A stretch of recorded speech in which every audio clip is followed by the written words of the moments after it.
সবাইকে আসসালামু আলাইকুম।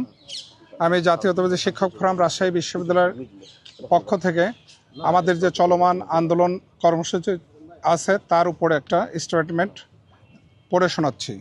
25/9/2025 তারিখ বেলা 12টায় প্রশাসনিক ভবনের কনফারেন্স রুমে মাননীয় উপাচার্য মহোদয়ের আহ্বানে জাতীয়তাবাদী শিক্ষক ফোরামের নেতৃত্বে জিয়া পরিষদ ও ইউটিউব রাজশাহী বিশ্ববিদ্যালয় শাখার শিক্ষকবৃন্দ এক আলোচনা সভায় মিলিত হয়।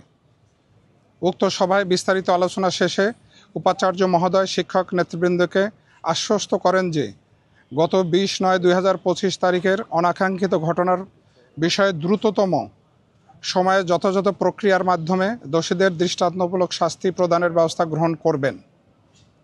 উপাচার্য মহোদয়ের মৌখিক প্রতিশ্রুতির প্রেক্ষিতে এবং রাষ্ট্র নির্বাচনের কার্যক্রম স্বাভাবিক এবং গতিশীল রাখার স্বার্থে জাতীয়তাবাদী শিক্ষক ফোরাম চলমান আন্দোলন কর্মসূচি আগামীকাল 26/9/2025 তারিখ থেকে আপাতত স্থগিত ঘোষণা করছে।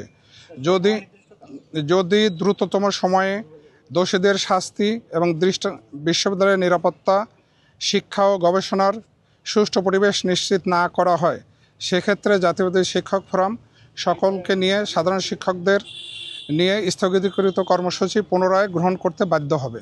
সবাইকে ধন্যবাদ।